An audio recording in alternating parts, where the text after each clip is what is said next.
Hi, unconventional conventionists.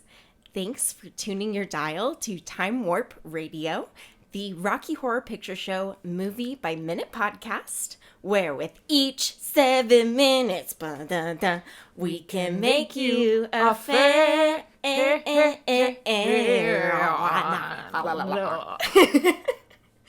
I'm Haley Mervini. And I'm Katie Tomini. And today we are discussing minutes 2750 to the nice, clean, flat minute 35, which left us right after Frankenfurter ascended into a mysterious elevator shaft that we saw him coming down from before. So we know he was working on something up there earlier. Mm-hmm. And it'll conclude with a juice dispenser being lowered from a ceiling. Yeah, like, you know when you make the, what is it called? The like kamikaze? Where you get all the juice flavors in your cup? the Coca-Cola choose your own soda machines where you're just get like, all of them? I want vanilla, orange, Fanta, and grape Sprite at once. Yeah. That's basically what's making Rocky, I guess. Yeah, that's the ingredients. Who knows? We're going to get to it. And we're also going to profile definitely Katie's favorite part of the movie. Would you say she's your favorite part of the movie? Oh, yeah. We're talking about my girl. Everyone's favorite tap dancer, Little Nell. And what we kind of think of Columbia as a character, what she kind of symbolizes as a warning for Brad and Janet, and some of our theories on when she may have gotten there, when she may have arrived at this castle out in the middle of southeastern Ohio. Yeah, where did we leave off in the Shadowcast? Brad and Janet are center, like that. We will have meandered around the stage, kind of wherever Frankenfurter has directed us, from. And then wherever he's exited from. I'll just be waiting for someone to come over and start undressing me, I guess. Yeah, so once Frank leaves through his elevator, wherever that is, yes. Brad and Janet just kind of make their way back to center stage. A little bit of a space in between them. And then Riff and Magenta will come over and help you out of your wet clothes. Yeah, and Columbia will be waiting in the wings. She's kind of observing it. She's waiting for her moment to shine, to introduce herself. In the film, the Transylvanians are applauding Frankenfurter's, show-stopping number. Yes. And they're like applauding, but it's also kind of like a respectful, like, okay, moving on to the next event of the convention now. Because they all kind of scatter as they're applauding. Right. And they're not particularly engaged with Brad and Janet. They don't care where they're standing. They don't care if they're going into the next room with them. They're kind of meandering about like it's a party. Mm-hmm. And Riff and Magenta have business to get to. Riff and Magenta close in on Brad and Janet. They remove what starts as their damp outerwear. It's basically dry now. They've been in the castle so long that, there's no point that they're getting undressed. But it's nice. It's fancy and cordial to let the help take your outerwear. So they'll go put your jacket in the coat closet for you. And they'll do coat check for you. Yeah, I think that's what Brad and Janet are kind of expecting, I guess, because Janet is like, oh, thank you. And Riff Raff starts rubbing her hair with a blood-spotted towel, and Magenta is dusting off the top of Brad's face and glasses and head with her apron. Brad goes, thank you very much. And Janet realizes that Riff's towel has been used before on something that is bleeding. So she tosses the rag off, and at the same exact moment, like it's happening so fast that she can't even keep track of everything. Yeah. Riff Raff's already undoing her belt, and that's not what she was expecting him to. He already got my cardigan off. Like, why are his hands around my waist now?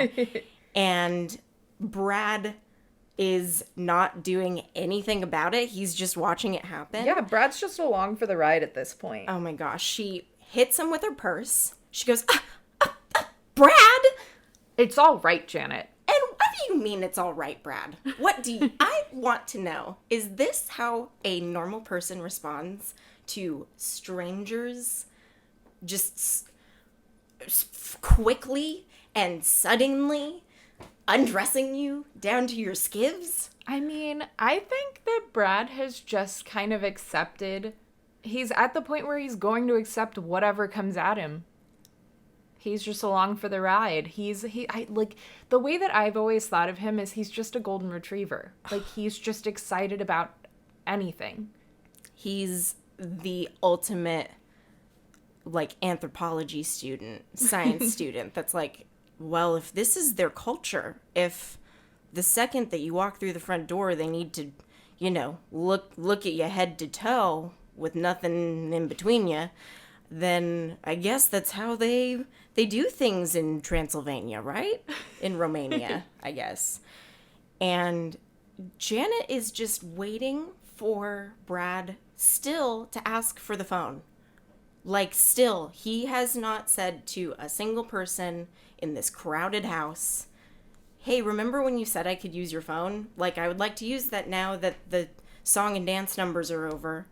Like, we could go up and see what's happening in the creation room, but can I get the car thing started first? But instead he says, we'll play along for now and pull out the aces when the time is right. And boom, go the aces. Magenta then undoes his belt and just boom. Pants drop to the floor. It is such a, it is so funny because when you're on stage and there's a shadow cast, it's a really sudden moment if you're not anticipating the tallest person on stage to now see all of their skin. Like, Brad and Janet get undressed so quickly. Yeah. So then Columbia makes her way over. Witnessing the undressing, she decides she wants to get a closer look. As Riff is also unzipping Janet's dress from behind and just peeling it off her. Like, nope, this comes off, this comes off, this comes off. We're taking this, we're taking that. Columbia goes, slowly. It's too nice a job to rush. Because look at Barry and Susan. They are beautiful. I have to ogle for a minute because Riff and Magenta do not. I know, they get it done so quick, and it's like, whoa there. Well, they're pretty perfect specimens. If the Transylvanians are so hypersexual, like, why aren't they more into foreplay? Why aren't they into the kind of like sensuality of intercourse? Yeah, it's almost like get the job done, get it done quick. Columbia puts her arm out, I think, to introduce herself, to like shake Brad or Janet's hand, because she's a human, and that's a human custom, but pre-pandemic, was to offer a goodwill of like, hey, how's it going? Let me offer you my hand. Well, see, that's what you think initially, but then Brad also holds out his hand to shake hers, and she just kind of gives him this like, ugh, look. Yeah, it's a dual purpose. Like a good groupie, she's willing to help anyone in the house. And if Magenta and Riff are undressing Brad and Janet, I can collect the clothes, I guess, is what she's thinking. Yeah. It's such a silly moment for Brad to think that he can complete a handshake because he is like 6'4", and Magenta is having so much trouble hoisting that sweater vest The funniest over the thing back to of his me, head. the funniest part to me is that when he reaches out his hand to shake Columbia's hand, he's also like getting the sweater just yanked over his head, so he's kind of bent over a little bit sideways, and it's so funny a moment to me. But he's like not helping at all. Like, okay, Janet, it happened so fast for her that she didn't have enough time to protest. But Brad has a pretty complicated costume. And as you said previously, how impossible it is to get into that costume in a short amount of time. Like, he is the one who buttoned that shirt originally. He could help Magenta in taking that sweater vest off and, like, getting it done faster. Well, I don't know if I mentioned this the last time we talked about it, but easiest way to get dressed as a Brad for this scene so that Magenta can get your clothes off, only button every other button, or only button the 2 buttons in the middle so that it's quick. That's such a good idea. Do not button every single button. No, because you never see it. No. He's wearing that sweater vest And then for your Magenta all of, has to I don't know, unbutton 14 minutes. all of those buttons. Yes. Not, or if you wanted to get real crafty and like sew the shirt into a sweater vest and make it like you could do one that. piece. Yeah. That's what I did for my Transylvanian costume. I cut off the sleeves of my shirt and just sewed the cuffs around the bottom of the oh my gosh, tailcoat cuffs. Brilliant, because then you don't have the shirt bunching up underneath And then your it's less coat. sweaty. Oh my gosh. Mind blown? Oh my gosh, so many sweaty Transylvanian nights. I think that might be one of their catchphrases, actually, is Sweaty Transylvanian nights. On the moon-drenched shores. But, Brad needs help from his mommy, and the best way I could describe how he's standing there is like a toddler getting undressed after he's spilled, like, ice cream down the front of his shirt. Totally. Like, Mom, help me. I can't get my shirt off. So Brad tries to introduce himself. Hi, my name is Brad Majors, and this is my fiancée, Janet Weiss. We cut quickly to Janet. She does a brief smile because she's very uncomfortable. so uncomfortable. She was clothed 30 seconds ago, and now she only has that teensy tiny purse to try to, like, cover up her cleavage and she make herself keeps feel comfortable. Fidgeting with her, see-through slip. yeah, her slip. She keeps kind of tugging at it, pulling it down, pulling it up, not sure which way to pull it to make it more covering. And Poor I feel thing. so bad for her. I know. And she keeps meeting people that could help her. And no one is. And no one is helping her. Brad was not listening to her when they were backing up to the elevator right before Frankfurter makes his appearance. Mm-hmm. I'm pretty sure everyone in the ballroom could hear Janet freaking out Oh, yeah. and saying that this wasn't the Junior Chamber of Commerce. So, like, if Columbia is a human, she's so, like, doped up out of her mind, possibly, that she doesn't even think of the peril that these other humans might be coming to. Yeah. But Columbia probably knows where a phone is, or if there is no phone, and could help. Well, our theory was that she was kind of the Janet before Janet was Janet. So maybe Columbia doesn't think they're in any danger. Maybe she's like, they're just my new buds. They come to hang out with me. She doesn't respond after Brad introduces himself and Janet through his sweater vest. And he says, You are? "You're very lucky to be invited up to Frank's laboratory. Some people would give their right arm for the privilege." Classic groupie response. People like you, maybe. I've seen it. Brad is so judgmental. Yeah. He is trying to meet this person, And she's like fangirling over, hey, like guy you just met, he's so cool. Aren't you excited to go see his cool lab and his cool stuff? And oh my gosh, it's so cool. yeah. And he's like, when he could have turned you out on the street, when he could have looked at you guys and been like, Transylvanians only, you can go sit on the porch in the rain. Bye. Or could have killed him on sight. You know? Yeah. It's private property. They entered at their own risk. They could have totally murdered Brad and Janet at this point. yep. And that's why Columbia's being like, you don't understand. He's personally inviting you. And then Brad's just kind of like, oh, you must Maybe your want to go type. see it. Meh, meh. And it's like, Bradley. Asshole. Bradley J. Can you please? Can you stop being such a judgmental asshole, please? Just a little bit? Maybe someone would tell you where the phone was. If you were like, oh, cool. Yeah, it is cool that we get to go up to the lab. We're Yeah. science students. It's so cool that we're getting invited up there. And yet he's just being like snarky. Ugh. Making judgments about Frankenfurter.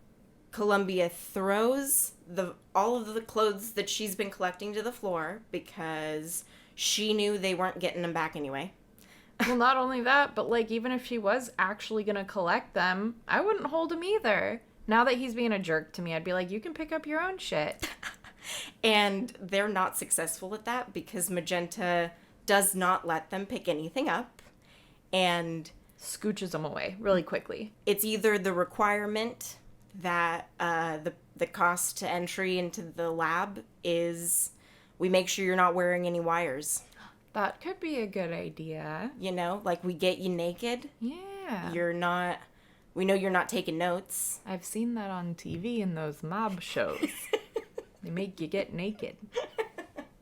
Or it could be like if they know that their plan ends in mutiny, like, well, Brad and Janet are either going to be casualties or they're still going to be leaving here in their like floor show getup. So they're never going to see these items of clothing ever again. And Brad's and Janet's, you can kiss goodbye to those costumes for the rest of the show because you're not going to touch them ever again. And it's fine. Yeah. You get really sweaty anyway. I know. You don't need them. At this point, we actually wanted to jump into our profile of Little Nell. I think it's the perfect time. She's tossed all Because those she's clothes. seen it. And she doesn't do laundry. So Little Nell was born Elizabeth Campbell. You may be wondering, how did they get Little Nell? What a perfect nickname. Oh, it's so cute. So it's actually her parents' nickname for her. It came from a Charles Dickens story called The Old Curiosity Shop. It's actually a really sad story. It's about this little girl, Nell, who lives with her grandfather in a curiosity shop because she is orphaned and her parents died in poverty. So the grandpa doesn't want her to die in poverty, so he tries, to make sure that she doesn't end up dying in poverty. And guess bummer. what? She dies in poverty. Oh. And the grandfather loses his mind. To be named after a Dickens character. And she was born in Sydney, Australia. Yes. And was 22 at time of filming.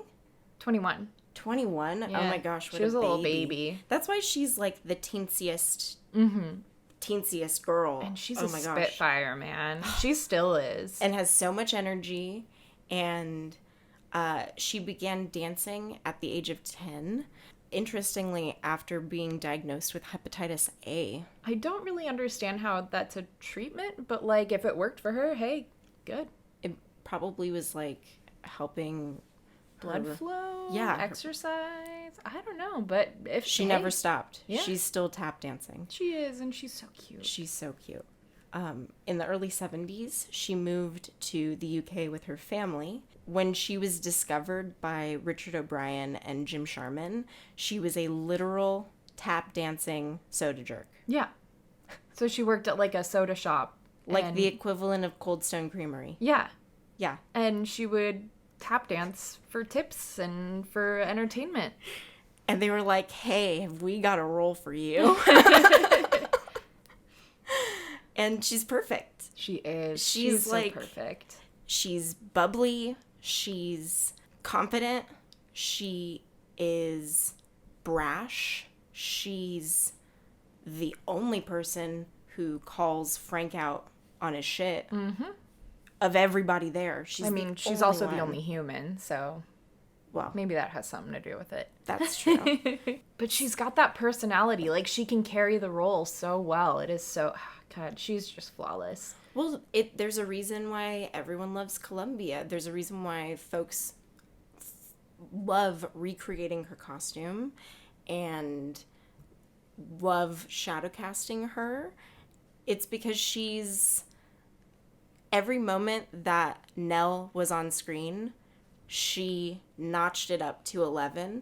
She was what your eyes went to. Like, if you didn't stare at Tim Curry, you stared at Nell Campbell. Mm-hmm. Because it's also her look is so interesting, but her facial expressions they rival Tim Curry at points, and she has that emotional through line in the movie. And not to mention that captivating voice.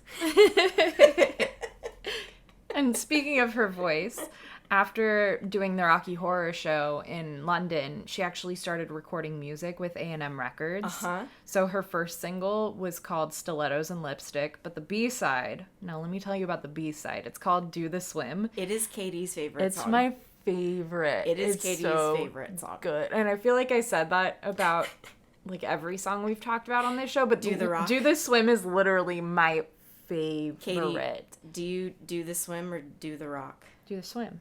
She appeared in several off-Broadway shows after doing various recordings, including the musical Nine.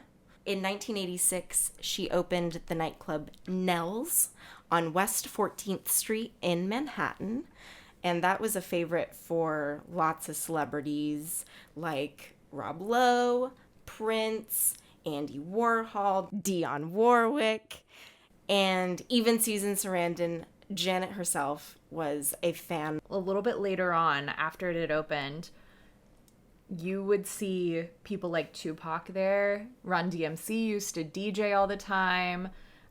Notorious B.I.G. himself made the video for Big Papa there. It was a big club. People loved going there. It was the craziest thing that I didn't even link the two. I knew there was this big fancy club that was huge in the 80s called Nell's. Did not know that there was any type of a link there. Yeah, I had no idea that she'd owned a club. And even in American Psycho, the novel, not the movie, but the novel, the main character, his hangout spot, Patrick Bateman, hung out at Nell's. So that's cool. Yeah. Yeah, she has a legacy outside of Rocky Horror. And that's like self-made. That's her knowing that she wanted probably a venue to perform at and have her friends have a place to come. And yeah, she could pick the music. She could tap dance if she wanted. I found some really cute pictures from Nell's from like the 80s and 90s. So we'll post going those on the blog. It's going on the blog. Unfortunately, it did close down in 2004. Mark Wahlberg tried to save it, of all people. But, apparently it fell through because it did close in May of 2004. It's okay. We just have to reopen it. I know. It's okay. We'll buy Nell's. We'll get to it. And she also opened a couple of restaurants in New York called The Kiosk and E&O. So she basically went back to live in like the New York lifestyle. Yeah. Yeah, she moved to New York after her run at the London show of the Rocky Horror Show. She came over to do it in New York and just fell in love with the city and stayed there.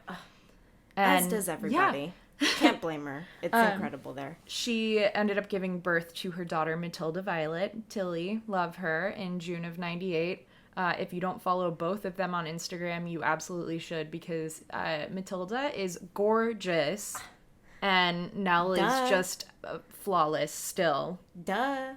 Well, yeah, absolutely. They look better than about all of the Rocky Horror cast, they all look better than Madonna. I'm gonna say it. Yeah, absolutely. Like, And they're all less crazy than Madonna. but like they all look just like they've aged so gracefully, and Nell still, her face looks just like her in this movie. She's so cute. She's eternally young, and still has the energy to tap dance at like cons now and movie showings now. She is living back in Australia now with her daughter, but she comes to the United States all the time. She travels over here pretty frequently. And one of her most recent Instagram posts was reminding us to vote. Just want to toss that out there. Cough, cough. Her costume is infamous.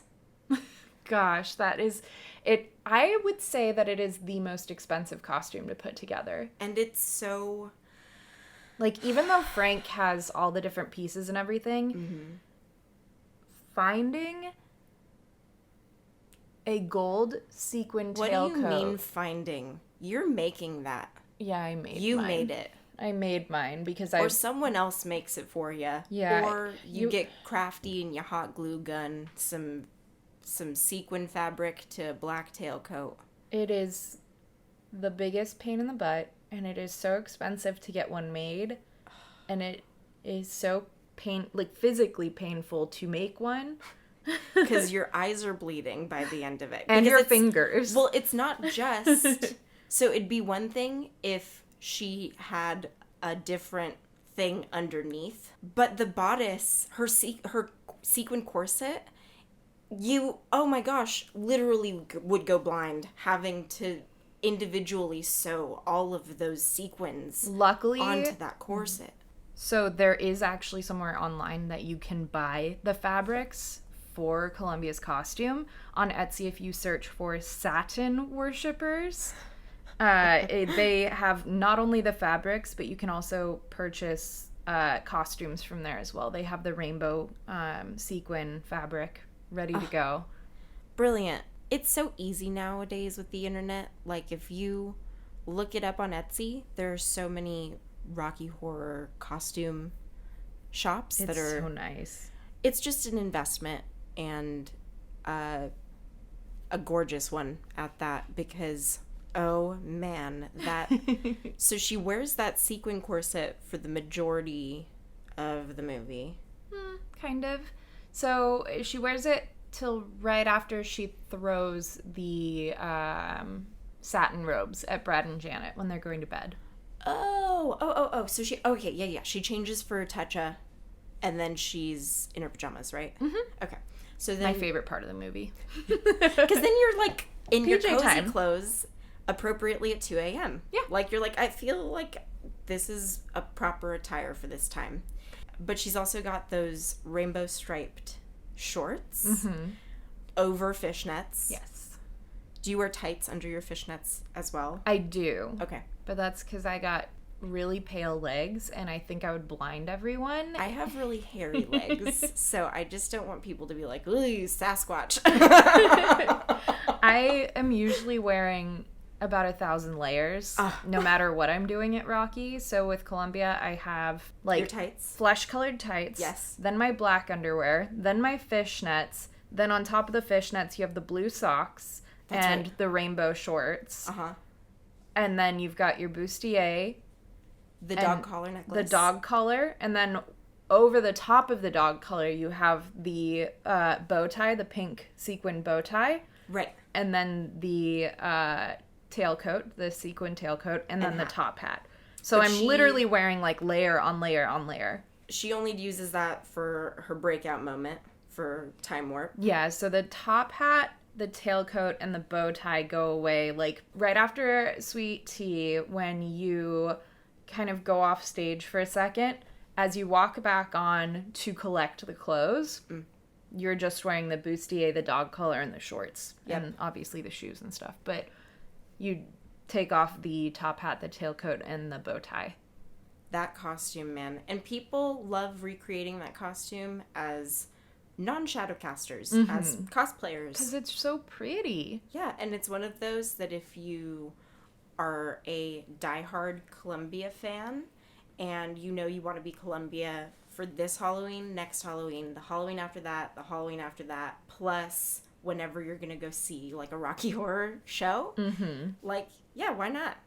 It's so fun. And people go crazy every time because the makeup is so insane. Just what I was going to ask you, because she and Frank both cover their brows, but Frank's makeup is a little bit more... Well, Frank doesn't cover his brows. He just draws on top of them. Right. He, like, shadows over them. Yeah. Whereas Columbia pats her brows down with, like, glue and powder and stuff, right? The way I do it is just like how you would find any drag queen on YouTube doing it, which is purple glue stick and translucent powder. Mm. And it's effective because Columbia's eyebrows are halfway up her forehead. Mm-hmm. And it makes her look always surprised. She always looks curious. She... You know, I was thinking about her relationship to Eddie, right? And her relationship to Frank. Mm-hmm. I don't know. And Magenta, too. Yeah. I don't know exactly where her, like, what her order of operations as far as loyalties go with these folks. Because, like, I think Eddie's her boyfriend, but she also... is, like, obsessed with Frank. Yeah, and she witnessed Frank perform some kind of mystery surgery on him, and he's been missing for the last week. Yeah. And she doesn't seem too concerned about that. Like, is he really that important? Is Eddie that important to Columbia? I mean, it's so weird because she sings, like, this... I'm sad, wah, wah, song a little bit later. But it's like, you didn't seem to care about him at all earlier in this movie. You seemed like you kind of forgot entirely like he existed. Well, and I wanted to talk about her relationship with Magenta because Magenta seems to be very, very annoyed by Columbia. And I'm sure we've all had that friend where you kind of have to hang out with them. And, like, you don't really like them, but... you laugh at their jokes sometimes. Katie, are you talking about me right now? Yes. But you know what I mean? Like, that person that you're in the same friend group, but you don't necessarily really get along, but you might be the only other girl in the group. And so you kind of have to hang out with them. So it's like, oh my God, I hate that bitch. Oh my God, haha, look at that joke. It's so funny. So Magenta is entertaining the friendship because it's there. Because she's the only other girl there. Yeah, I believe it. Because Magenta doesn't seem that interested in Columbia at all. At all. Mm-mm. But then when Janet gets there, Columbia seems to be kind of stoked. Hey, there's another girl here. Mm-hmm. So I'm like, maybe Columbia kind of is sensing that, like, oh, Magenta seems to not like me that much. But there's another girl here. Maybe she'll be my friend. Sweet Columbia. I know. And okay. Not evil. No. She doesn't have evil intentions. She's a bystander to the whole movie. And I'd argue probably the only real victim of the story. Like, if Eddie was shooting up drugs and is a low-down cheap little punk, like, it's kind of his karmic retribution to become cannibalized. But Columbia is just, like, along for the ride, and she gets straight up blocked. Like, on accident, too. I don't think Riff means to kill Columbia. I think she surprises him, and... he, like, turns and... oh, shit, she's dead. Yep. Oh, shit, she's dead. I didn't know I made this work that well. Oh, shit. Yeah, because, like, he doesn't kill anybody else that's there. You know what I mean? Like, he lets them all go, so... or maybe she knew too much. That's true. Maybe he knew she was ultimately loyal to Frank.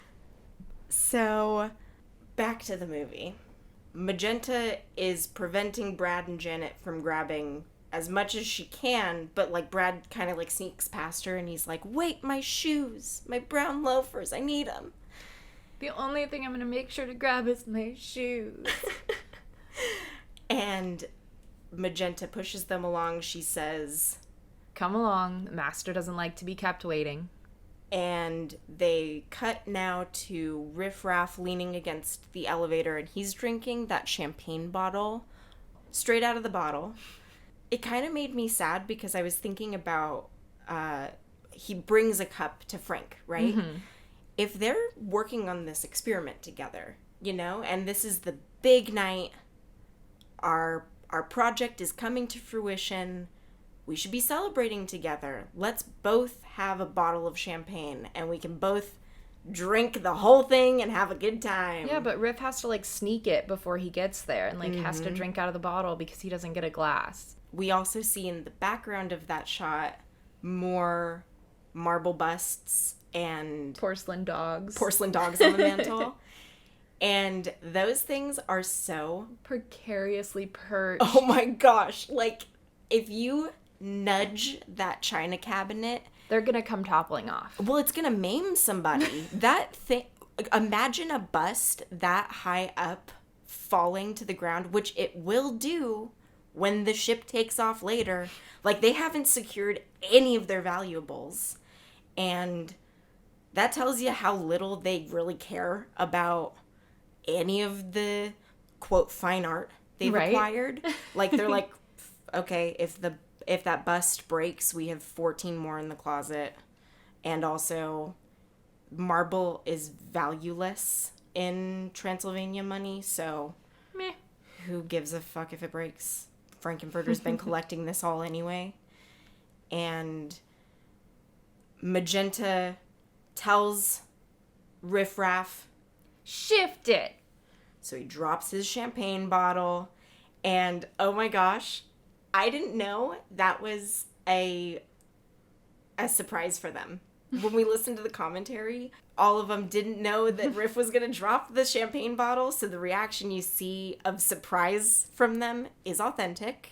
He slams the elevator cage door shut, sealing them in to the tightest frame we've gotten pretty much all movie since I think we had some pretty tight shots during There's a Light to kind of convey Brad and Janet's affection for each other, their relationship, how stable it is, how close they are to each other. But in this one, you have 5 people in that close shot. And it's dark and shadowy. So as the elevator starts to rise, Janet is kind of trying to make casual conversation. Is he, Frank, is he your husband? Columbia laughs. The master is not yet married, nor do I think he ever will be. We're simply his servants. I love that Janet asks this question because she doesn't know who to address. She's just kind of like awkwardly looking around. Yeah. Like it could be Riff. He could be married to Riff. She doesn't know. Like, it could be Columbia. They're both sparkly, maybe. Right, they're wearing matching outfits. Is he all of your husbands? You know, huh? What's the happenings? Riff Raff saying, nor do I think he ever will be. Well, okay, what do you think he means?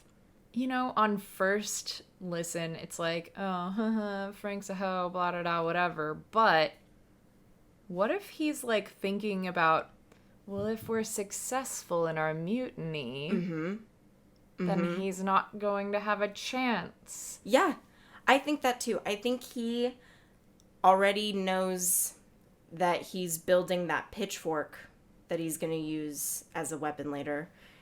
And he's thinking, he's not yet married. And nor do I ever think he will be. Wow. How good it is to feel that. Like, especially because all Frank has treated them like is the riffraff. Is his servants. Yeah, the people who do the grunt work, the heavy lifting, and none of the attention, none of the affection, none of the credit. I think it's really interesting that we've gotten these characters labeled for us as a master, a handyman, and a domestic. And what that brings to the dynamic between those people of people feeling like they're in a subservient role and not having as much of a say in the situation, not having as much of control or access to power. Mm-hmm. I mean, we know Frankenfurter is the star of the show because Tim Curry has been top billed, but honestly, like, we don't know if all of these Transylvanians are expert scientists and engineers and... Yeah, we don't know what any of them do. No, Frankenfurter could be totally run-of-the-mill, and Riff Raff is just as skilled at the science stuff. Yep. It looks like that... Like, why is Frankenfurter being called the master of the house? If all three of them have been sent here to observe Denton, Ohio, and work as a team to figure out and observe humans. You know, speaking of master of the house, we did ask our Instagram who they would cast current day to be Frankenfurter, and we did get the response, Sacha Baron Cohen. And I just wanted to remind you of that because, God, I would love that.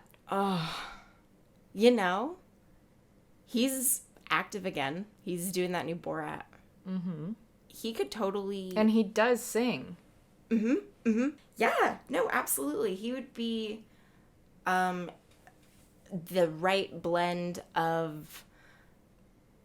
Like, Tim Curry has a confusing amount of feminine energy for someone who is so burly and hairy and, like, you see his... Armpit hair. His heart, you read my mind. You see his armpit hair. Well, because Richard was complaining about how he didn't shave his armpits. But Janet doesn't know how to respond to that because she thought she was just making casual conversation. Like, hey, you guys met my fiancé. Like... Is he your husband? Yeah, if we were at, like, a luncheon at the community center right now, like...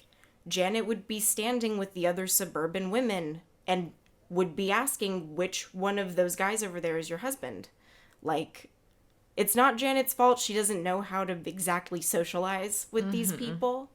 When Columbia laughs and could be on her side. Like, she could be a much better friend to Janet if she were not so loyal to Frank. And she could be like, no, that's not how it works here.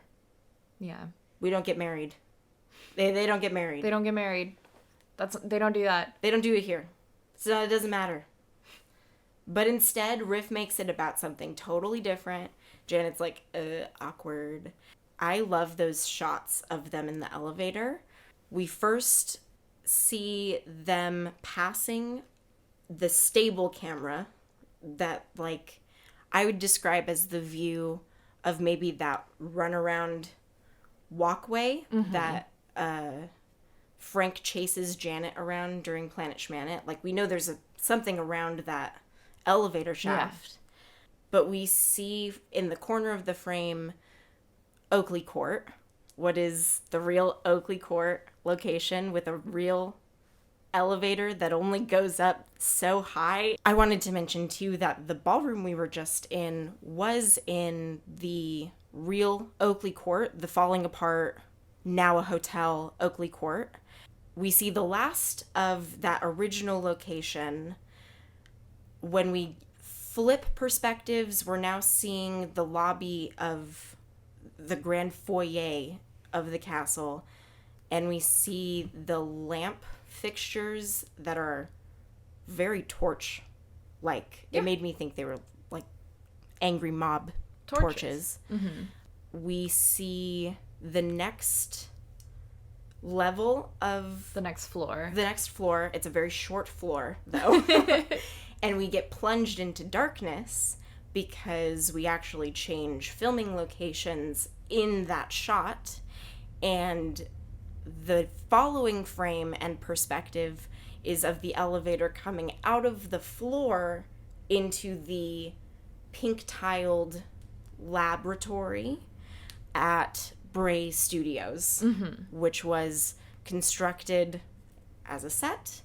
And that elevator is also not a functioning elevator. It just, goes probably 4 or 5 feet into the ground. It's so probably that the on a camera could pulley have been in system there. that, like, one of the PAs had to pull, honestly. Right. They may have not even... I was thinking about it. Like, that camera shot, they totally could have just rigged to be behind... Bars. And that elevator doesn't have to go anywhere. Yep. You're exactly right. Yeah. Even later, when Rocky is escaping, he climbs down the elevator shaft. So, like, he doesn't actually take the elevator down either.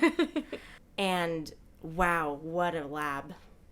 What a lab. It's like pink tiles everywhere. Everywhere. And so first we get that suspense built for us because we get plunged into darkness, and then it's like our senses get overwhelmed with, it's both that pink tile and then it's the red sheet that's covering the tank is kind of visually abrasive. So it kind of looks like an observation surgery room. Right. Yes. So like yes. like a student observation room for like medical school. Yes. But also like a Greek gymnasium, like a, Center shot, we see Frankenfurter, now in a also visually abrasive neon green. It's not neon. It's like pretty bright green. No, it's like a teal? It's like kind of a dull green. It's like a surgical gown. It's the regular surgical gown green. Well, that's what it feels like against the all red. The pink. Yeah. The pink and the red, yeah. It's like you're just getting so much color assaulting your eyes at once that... And he's so still that he looks like the statues that are surrounding this observation area. Riffraff opens the elevator cage door for everybody to get out. But they all just stand there. They're too polite. They're like, no, you first. I don't really know where I'm going here. And, invisible people first, sluts second, assholes up the rear.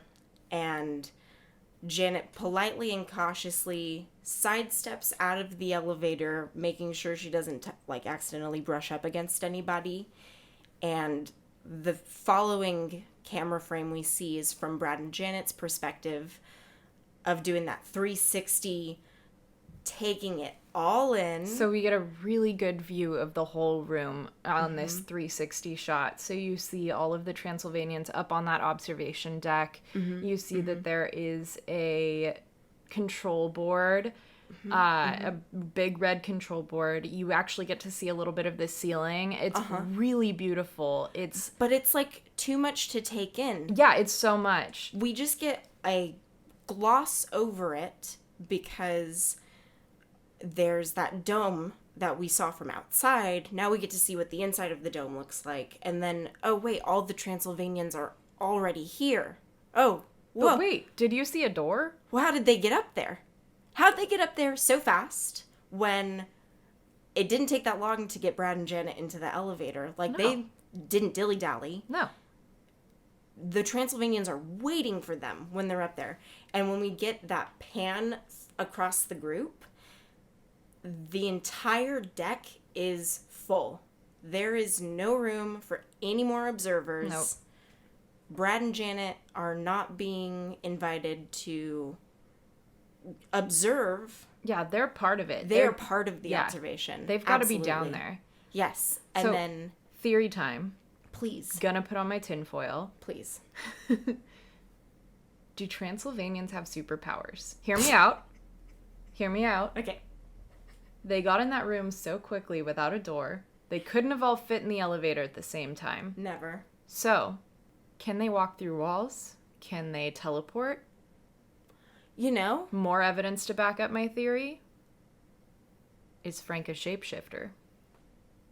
later on in the movie, he very much convinced Brad and Janet that he was someone else, and even mimicked their voices. That's true. Do Transylvanians have superpowers? Write us an email, let us know, please.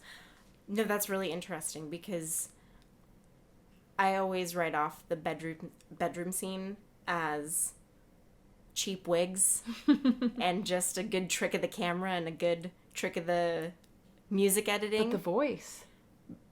And also, I think you're right. I think it's more than just it being very dark and Brad and Janet making a best guess at the person that they're making out in the dark as their partner. Like, no, I could tell who someone is in the dark. Yeah. Anyone can.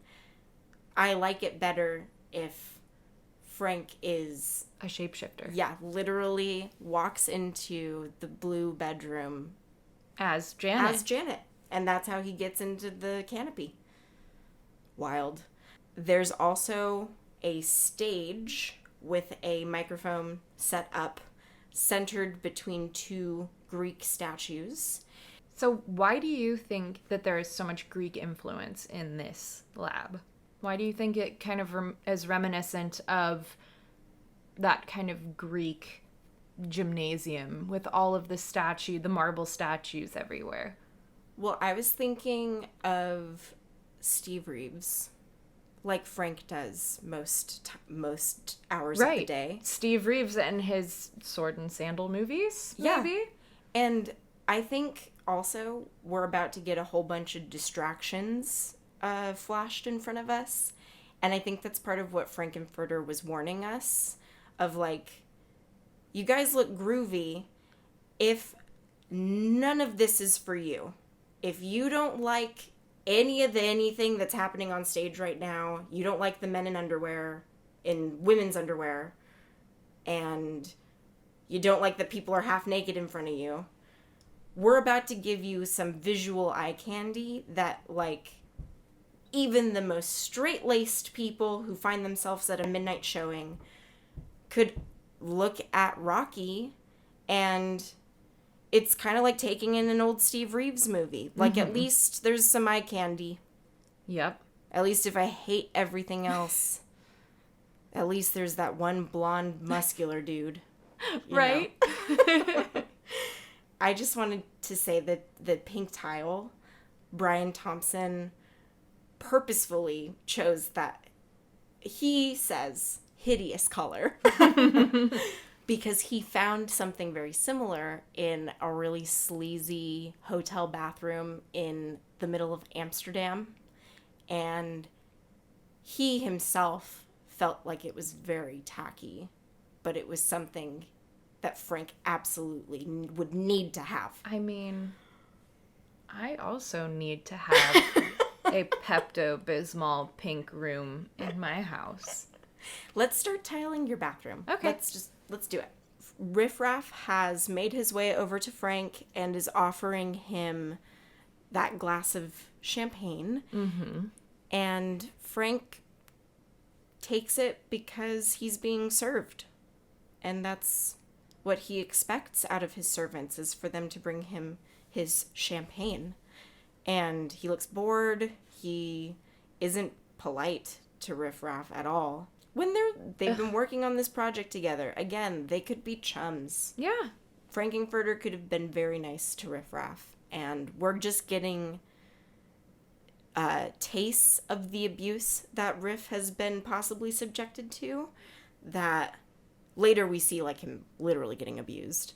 But as first-time viewers, we can right off the bat tell the dynamic between the two of them is one of Frankenstein and Igor. Yeah, of, absolutely. Like, I am the creator, and you are the one the who's minion. The minion, exactly. Yeah. Yes. Well, and this is kind of when we get a little bit of a closer look at that lab coat that Frank is wearing. So, like I said, it's the green surgical gown. But when we get up a little bit closer, we notice that there is a triangle on the front of it. And I think that it's really interesting that they decided to put that there, because the pink triangle actually has a lot of historical meaning. Yeah, they used it in concentration camps to label both homosexuals and perceived or assumed homosexuals. It could have been anybody. It could be someone who had looked at you funny for too long. You could have called him and accused him of being homosexual, and they could have been carted off to the worst parts of and the most horrendous parts of the Holocaust. Men who walked a little bit more feminine than they would have liked, women who rejected them sexually, anybody who could be possibly even perceived as gay was shipped off to these concentration camps, and they had these pink triangles put on their uniforms To label them so they could experiment on specific individuals, absolutely, but also as a tactic of just, the most awful, oh my gosh, awful humanity. Like, I think it is really interesting, though, that Frank does wear it almost with pride. Yes. He's taking back that label. yes, it's similar to transvestite. You want to label him? Here's your him, label. Label him with a pink triangle. Oh, actually, he already has. Like, Yep. don't worry about it. He already knows all of the bad words you could call him. And he's going to Doesn't call care. himself them first. And he's going to own it and move on. And isn't there someone that he can sleep with now? Like, that's his total modus operandi is like, can we sex now? Yes. Thanks. We're seeing so much production value for Frankenfurter to have a presentation, have this huge announcement, this huge event in the middle of the convention. Has all of this all set up, and it's like, okay, well, I get that we're having the Transylvanian Convention now, but would he still be doing all of this if Brad and Janet weren't here? Right. Because it seems like they're part of the show. They've now been brought down onto the floor under the observation deck. Yeah.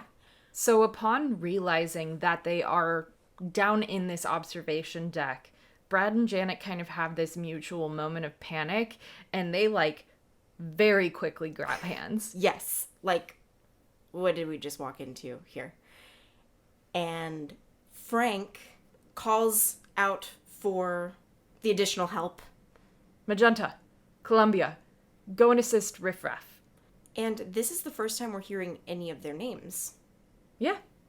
But are they actually their names? Well, okay. It blew my mind when I realized that we don't get introduced to these characters. We're still not introduced to Frankenfurter. We've just heard whispers of his name in Sweet Tea from some of the Transylvanians in the crowd. Pleasure to meet you, Dr. Furter. Right.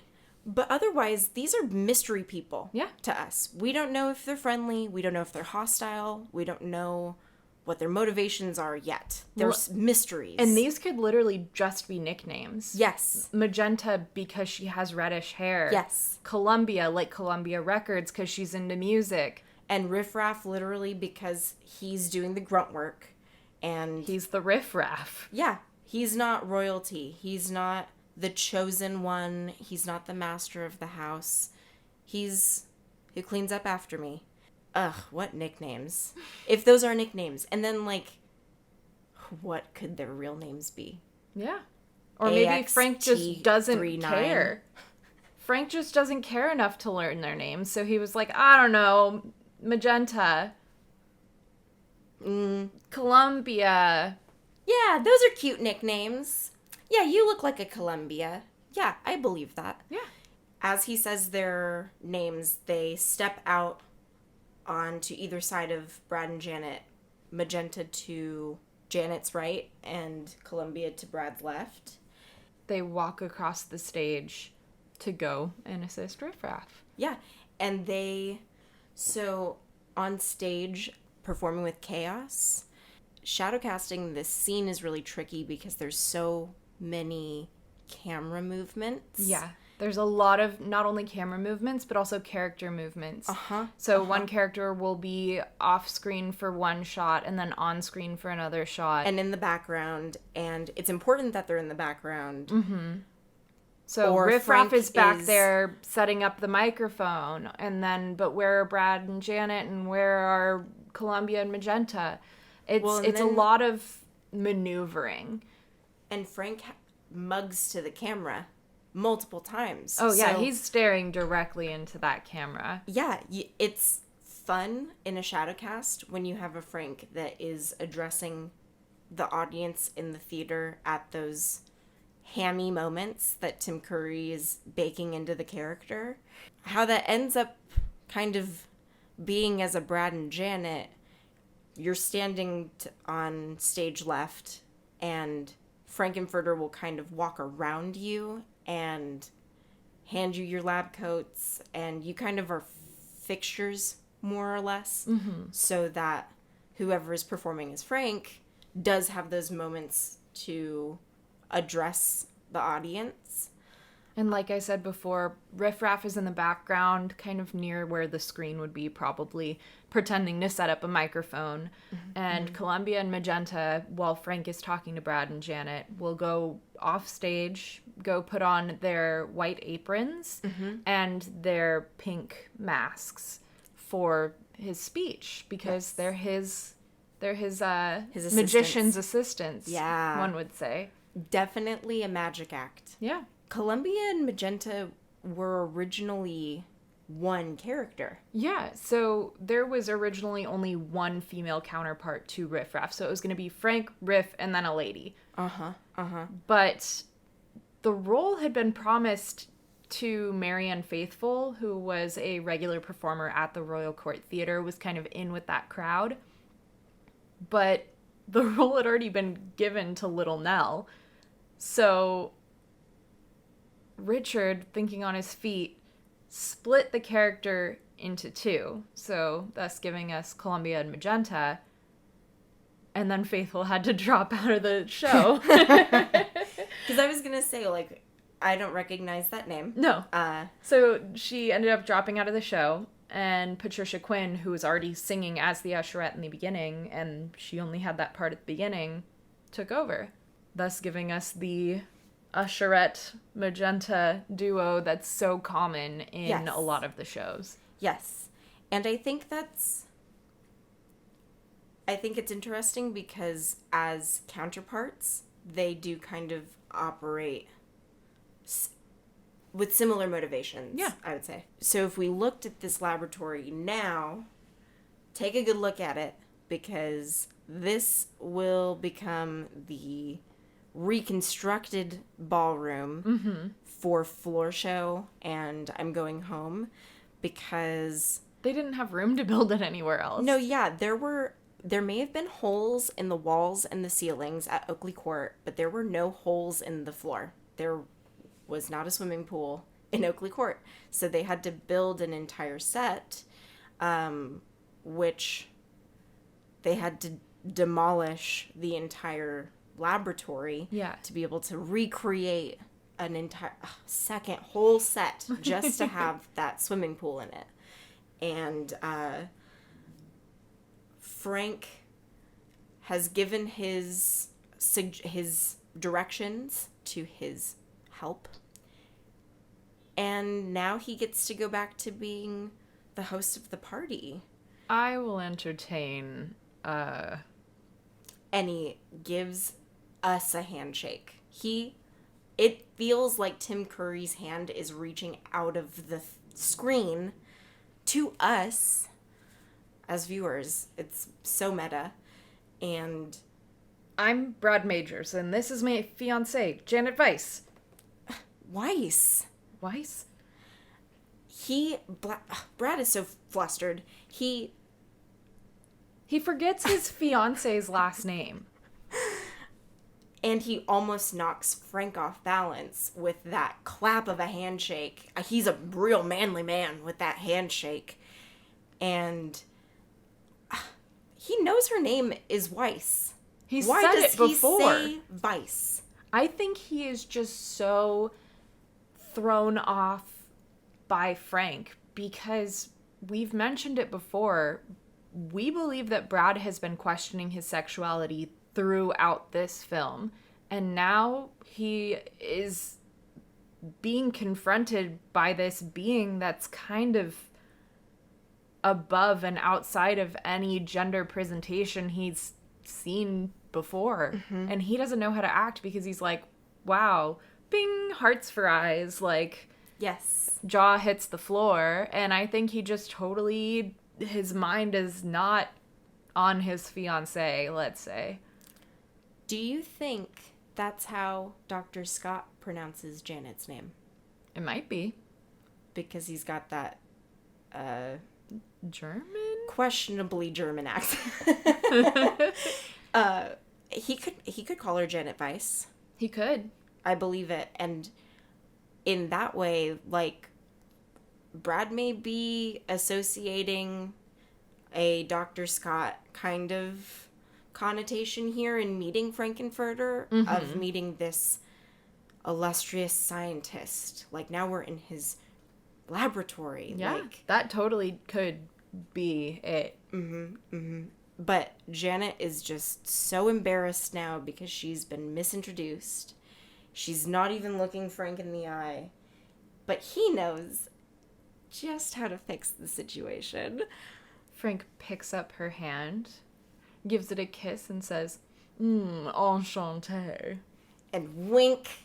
Ding. We all giggle. We can't help it. Like, could you imagine if Tim Curry winked at you like that? It just, Your heart would melt. melt. She does. And it is so charming. He's so passionate with Janet right off the bat. First introduction with her. Okay, but But he doesn't introduce himself back. He just got both of their names, and he asked for their names. who am I entertaining tonight? Hello, Who are you? you? Yeah. And so he gets their names, and he just says, well, how nice. And what charming underclothes you both have. I cannot believe it. It's like a total... I may listen to way too many true crime podcasts.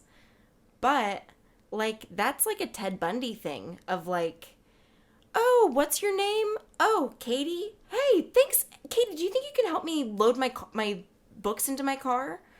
Like, now you feel that false sense of comfort and familiarity with the other person that now Janet doesn't think she's in danger anymore. Like, Yeah.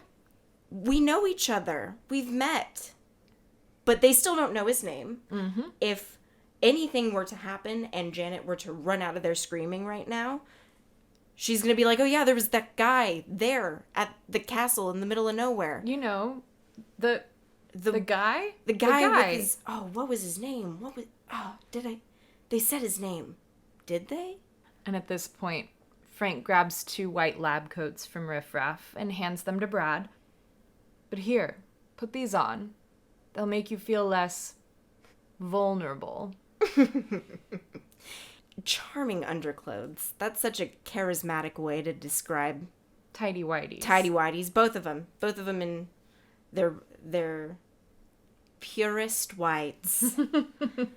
And it's kind of playing with that trope of a very sensible hero and a very skimpy, scantily clad villain. Like, you see him in comic books all the time. Yeah. Like, the villains are always ultra sexy, and As they should be. it's one of their superpowers is to be so seductive, and it kind of indicates that Brad and Janet, at least before they got undressed, were the consummate good, and Frank is the stereotypical evil.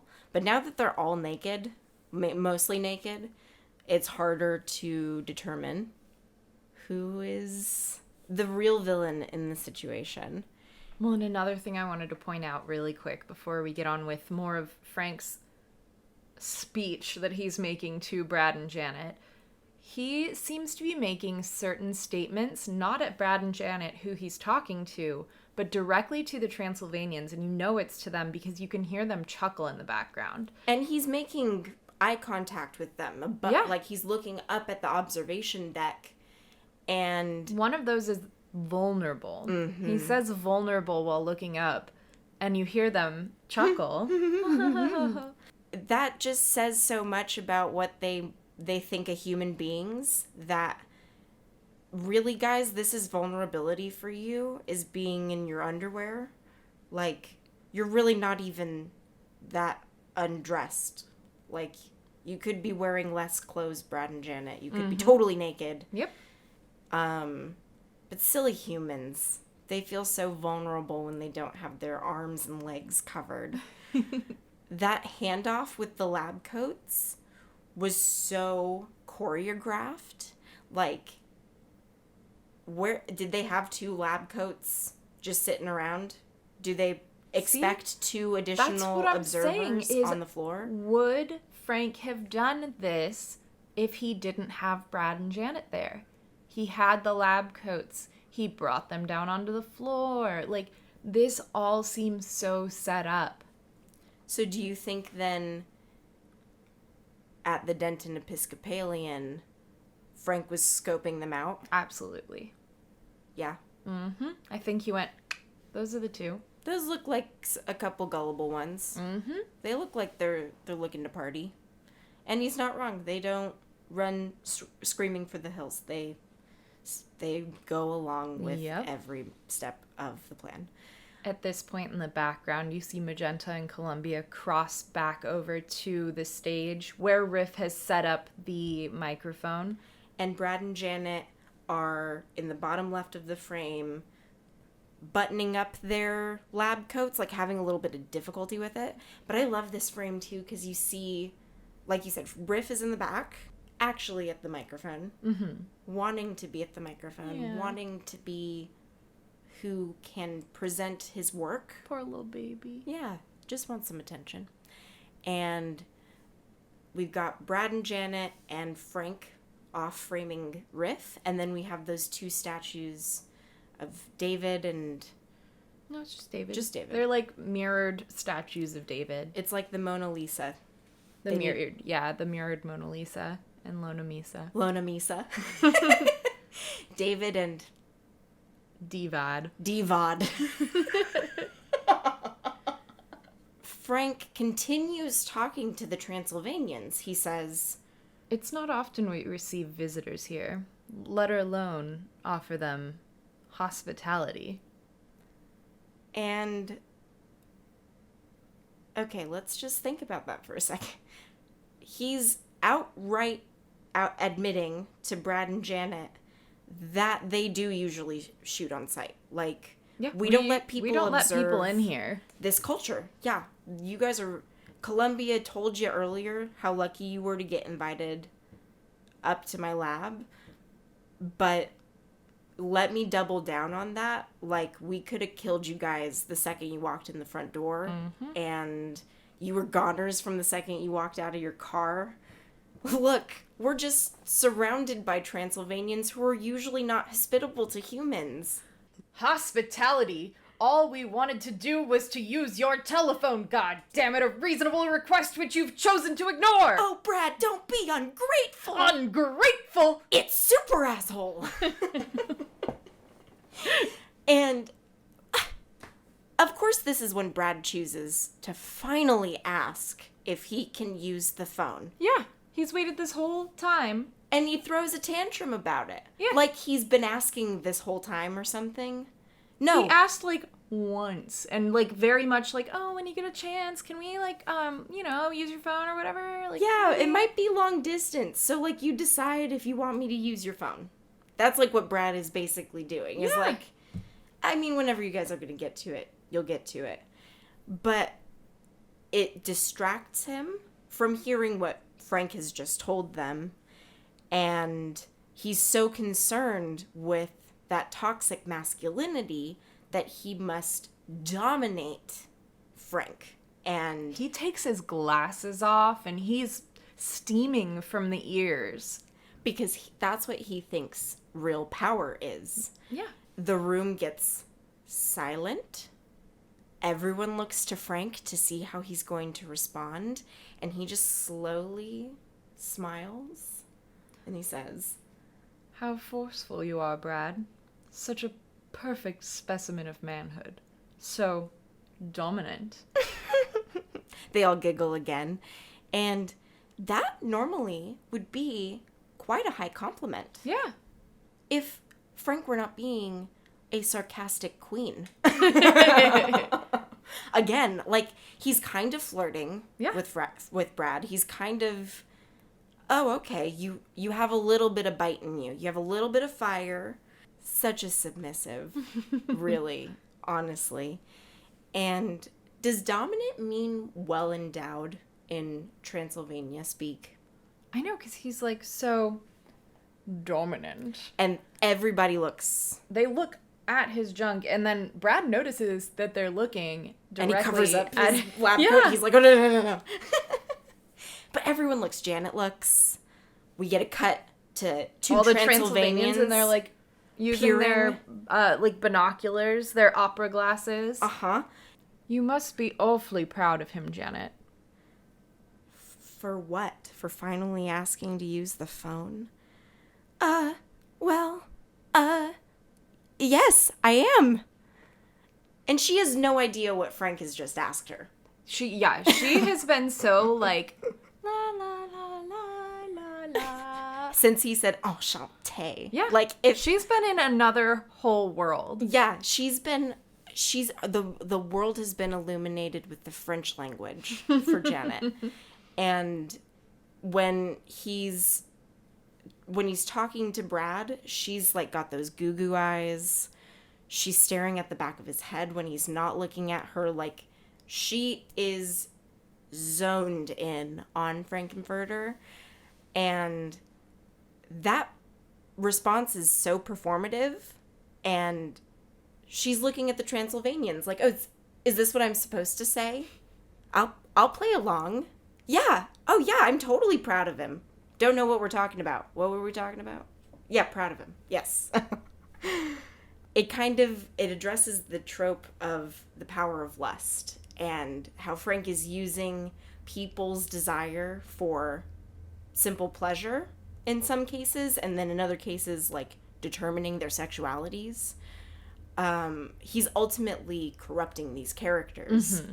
And what's it all for? Just for Frank's will to, like, fulfill his own sex drive? Like, what is it for? They're not...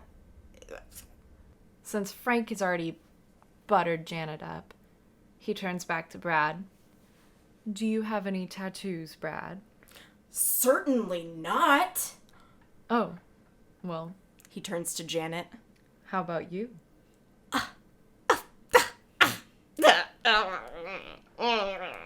That's what I do when I'm shadow casting her. I mean, that's basically what she's doing. She is so, like, what was the question again? I haven't been listening to a word you said. You're just so pretty. Like, that's all she's thinking.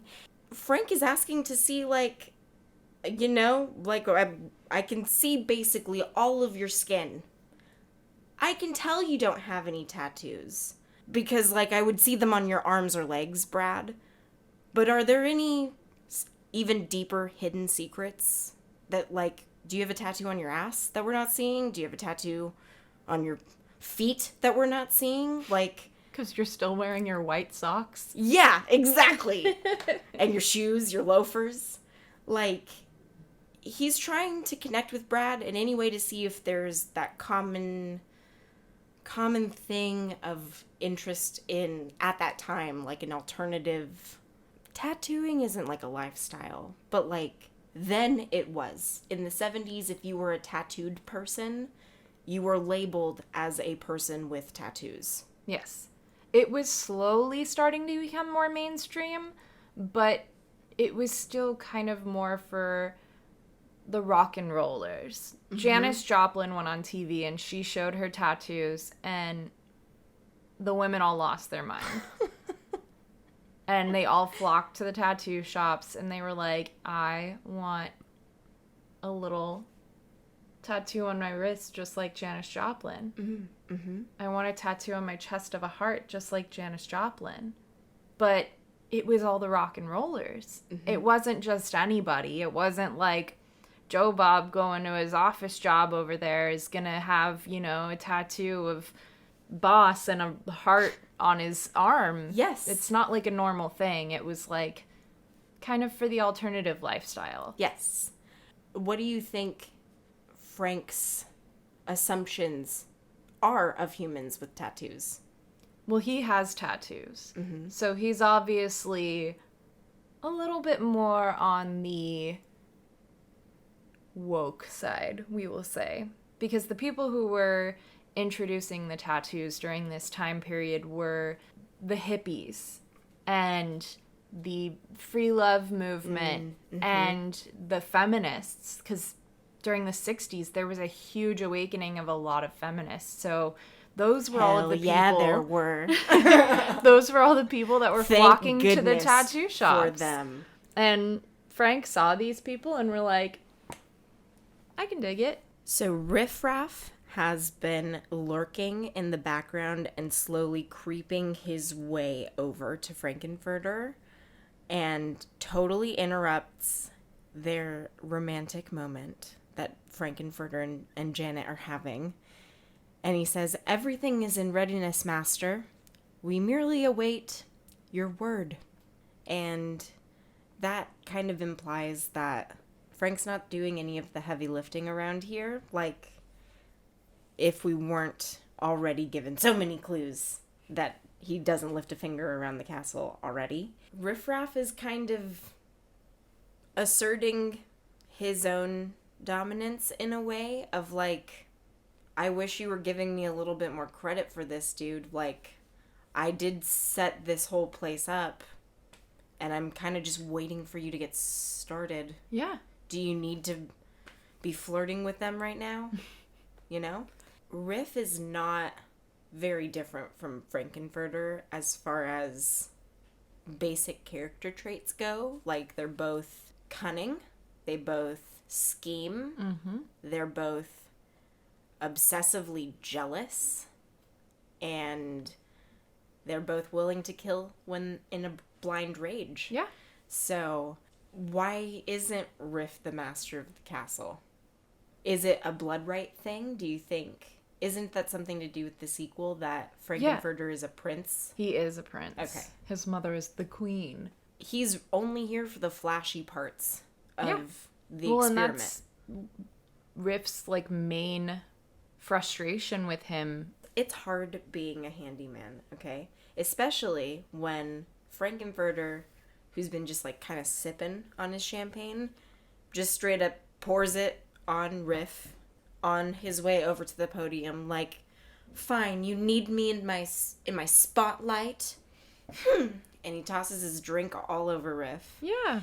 Riff goes to the control panel, arguably doing the real functional work of the experiment. And Frank goes to his podium, standing between Magenta and Columbia, who are both wearing those pink masks. So hip. Who knew surgical masks could be so in before 2020? Who knew that it would come back into style? Just, wow, they were so ahead of the curve. And as they're all kind of getting into position, Brad turns like he's going to head toward one of the ramps to go stand with the rest of the Transylvanians. Mm-hmm. But Janet's not going anywhere. She, like, holds on to him and spins him back into staying exactly where they are to observe up close and personal whatever experiment is occurring. They have so many positive assumptions about this place when, like, okay, think Frankenstein. If it were a big green ogre constructed man from bits of other man, that could be quite horrific and quite, like, graphic and gory. Like, are they sure they want to be standing that close for this mystery experiment they just stumbled into? you know? Well, and something that I think is really funny about their dynamic is it seems to switch back and forth a lot of one is excited and one is scared. And that's always how it is. Yeah. And it's never they're both excited. It's one is excited, one is scared. One is excited, one is freaked out. Uh-huh. Yeah. Yeah. I hadn't thought of that before. That's a really good point. So Frank assumes his position. Tonight, my unconventional conventionists. Which is another inside joke. Yeah, totally. We know that they are all from this galaxy, from another planet. But if we've never seen this movie before, they seem like alternative con attendees. Like, they're all kind of dressed in the same attire, and they're all here to do a funny dance together, and now we're all gonna see the flashy science experiment. Like, that's what we the do newest panel. Yeah, that's the panel, exactly. And they're all giggling because I kind of see this scene as, I know earlier I said that Frankenfurter, we know, is lead build in this movie, but who's to say that, like, for all of these other Transylvanians, this isn't just like the standard run-of-the-mill lecture for what tonight is Frank's specialty, which is biochemical research. But, like, it might not be any different from, like, if they go to, you know, Kimmy Wong's house and she's, like, a master pianist, and now they're gonna watch her play a concerto, you know? They're just kind of, oh, yeah, unconventional conventionists. Oh, we're still in the presence of humans. That's right. Oh, okay. Let's talk about some of these Transylvanians. We're getting through them, man. We've waited to talk about the cutest Transylvanian until today. Oh my gosh. Perry Bedden.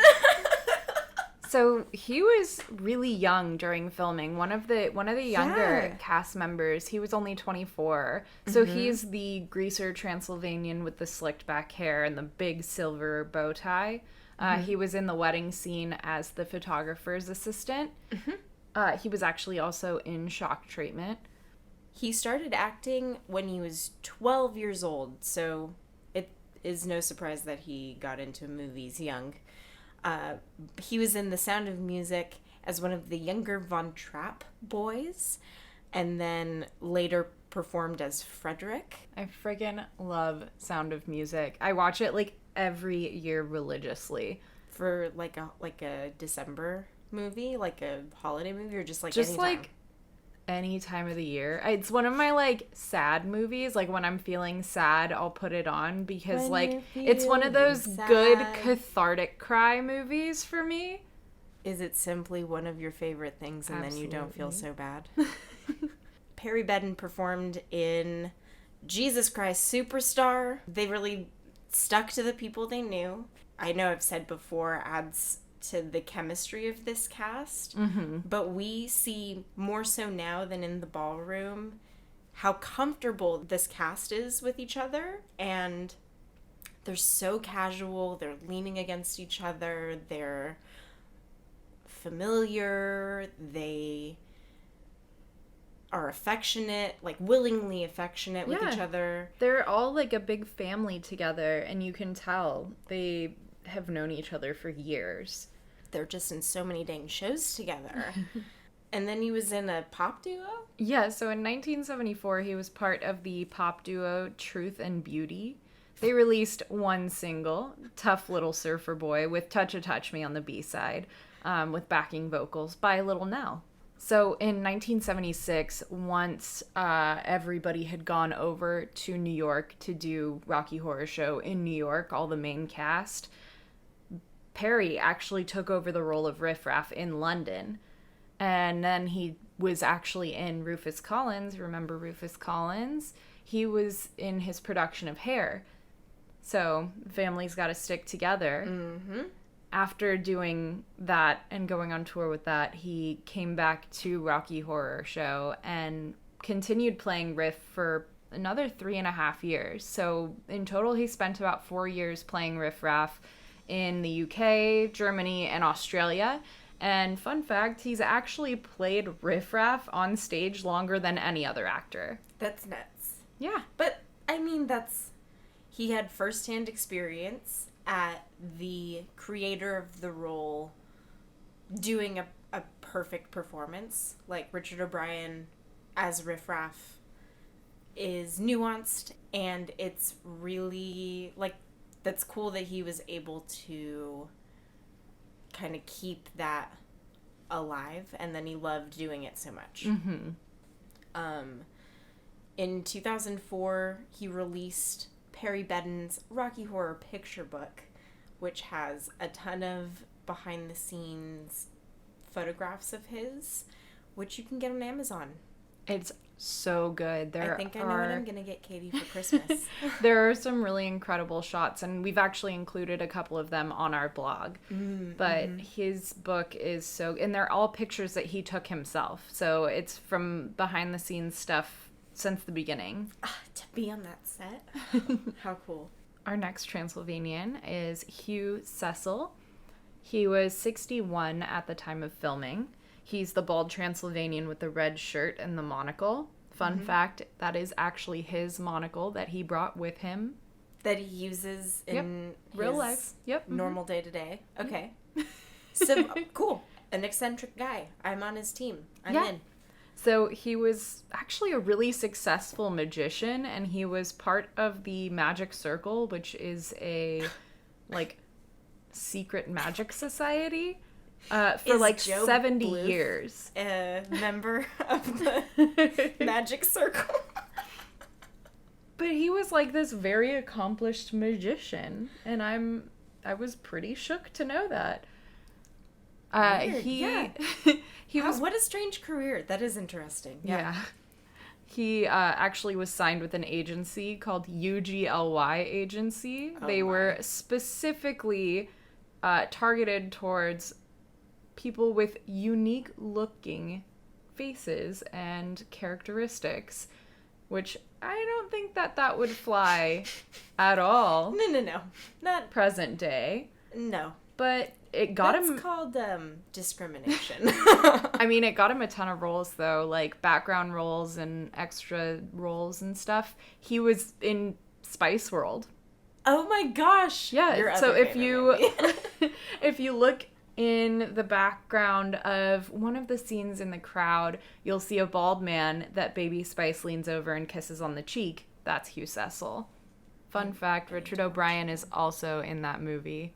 In Spice World? Yeah, he's a bad guy. So he actually contracted alopecia in the 50s and lost all of his hair, including his eyebrows. This obviously gave him a strange look, and so that the agency had to have him. They were actually used to book quite a few of the Transylvanians because, remember we said a few episodes ago, Richard wanted strange-looking people. Yeah, he wanted them to be of any type, of any shape, size, direction, and, like, it makes that whole room look so full. Yes. When it's not just, it's like a 25 people, though. Yeah. It's only like 25 people, but it looks so full. Yes. Another fun fact about Cecil, because I absolutely love him, he refused to dance. He was like, yeah, I'll take the job. I'm not going to dance, though. And I'm wearing my monocle. The next gal we wanted to discuss was Fran Fullenwider. She was 29 at time of filming. She's the Transylvanian with a purple shirt and green hat. They have some not so kind callbacks about her. We could figure out other ways to... Yeah, we could, make other callbacks except, not making fun of people's weight or the way that they look. Yeah. That'd be really great. Just an evolution, It's the little steps. She was born in Texas, but moved to the UK as a young girl to do horse riding stunts in films. She decided, she was like, that's what I want to do. Yeah. I'm going to Wild. And she studied film at NYU and then later graduated from the Royal Academy of Dramatic Art. And hey, talk about typecasting and making assumptions on body weight. She was also signed to UGLY agency as a model, which, good for her. She went on to become a very successful model in Italy and participated in lots of alternative pageants as Miss Southern Comfort. I love that because she was from Texas. Yeah, that's like a drag name. Yeah. How fun. I love it. There's some really great pictures of her I found on the internet. The internet. But there's some really great ones of her modeling work, and they're just adorable. I love her, and she's really beautiful when she's not wearing, like, a weird Transylvanian costume. Well, she's in the wedding scene earlier, and she's wearing, it's like a pink dress. Yeah. Right? And unfortunately, she did pass away at the age of 51 of cardiac arrest. So, R.I.P. Yeah. The next Transylvanian we're going to talk about is Peggy Ledger. She was 74 at the time of filming. She's the Transylvanian with the yellow shirt and the purple hair, and she can be seen in the wedding photo as the older woman in the bottom right-hand corner. She's wearing a pink suit with a little white headband, and she's the one that says, "I always cry at weddings." But she's wearing a wig. Because that hair is so identifiable. I love her purple hair. It is so good because it's like she's kind of the old lady in the group. Which is funny because she actually quit her career as an actor when she was really young because she wanted to raise her kids. She had kids and she was like, you know what? No, I'm just going to be a stay-at-home mom. And then returned to acting as a senior citizen. Which I think is incredible. Yeah. I love that. Yeah, she knew it was her passion. She wasn't she was like, okay, cool. Kids are out of the house. Me. Let's go back to what I was working on. Yeah. Yeah. And she, with that purple hair, it's like, old ladies have sometimes platinum blonde hair that turns purple in the sunlight. But for her, it's like, no, that's she's purple. Dyed her hair purple. She has embraced the unnatural hair color. She knows that it's not growing in brown or blonde anymore. So fuck it, let's make it purple. I love her. And she was of an older age at time of filming and passed away in 1981 from bronchopneumonia, which sucks. Yeah. And also R.I.P. Our last Transylvanian for this episode is going to be Henry Wolfe. So he was 44 at the time of filming. He's the Transylvanian with the red shirt and the red lapels. They actually had to replace him partway through filming. Oh my gosh. And it's funny because they replaced him with a guy who looks literally nothing like him.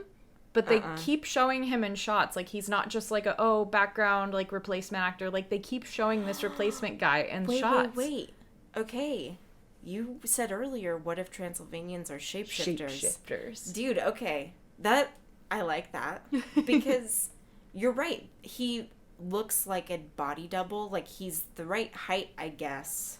But their faces look nothing alike. No, it would only work if you were going to show like B footage of the guy, just shots of his back and the back of his head. Henry Wolfe is very iconic looking too. He has those big bushy eyebrows. He can be seen in the wedding scene as the photographer. So he's got those big eyebrows. He's got, we get a very clear his face. Look at him. Exactly. So I think you bring up an interesting point that, if it's a totally different actor, why did Jim Sharman keep showcasing it like, hey guys, look, do you notice another anything? Guy. Do you notice anything weird about this guy?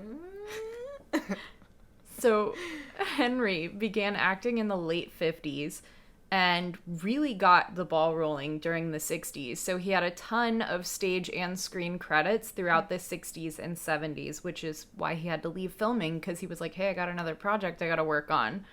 Yeah. So in 1971... Do you think he regrets it? No. Get that paycheck, man. Get that paycheck. You mean he didn't want to continue, like, No, I would still want to do Rocky Horror. I'd be like, well, can it be delayed? Can I do both at the same time? Well, then he wouldn't get both paychecks. Yes. So in 1971, he appeared alongside Tim Curry in Man is Man at the Royal Court Theatre. Look, there it is again, Royal Court Theatre. They just, I mean, if you're in the right place at the right time and you are working with the right people, who knows when they're going to strike gold? Like, you go where the good vibes are, and you stick with the people where the good vibes are, you know? And it makes a magical movie, yes. Honestly. Oh. And, you know, Henry Wolf is still active and currently teaching acting at the University of Saskatchewan in Canada. Yep. Wow, I was so worried about pronouncing Which is in Saskatoon, Saskatchewan. Them Canadians are loony. I love it. I love it. Get that man a puppers. So yeah, those are our Transylvanians from this week. But, you know, I'm starting to get this... I'm starting to theorize on these Transylvanians. Yeah? Way more in depth than, I don't know, I've ever thought of it, and I've been performing as a Transylvanian for longer than I've been doing anything else for Rocky Horror, you know? Like, that's what a lot of people jump into as getting their toes wet in shadow casting. That's what I started out as. Absolutely. It's perfect. At the bare minimum, okay? You show up, you perform for the first half of the movie, and then you get to, like, sit and hang out and watch the rest of the movie for free?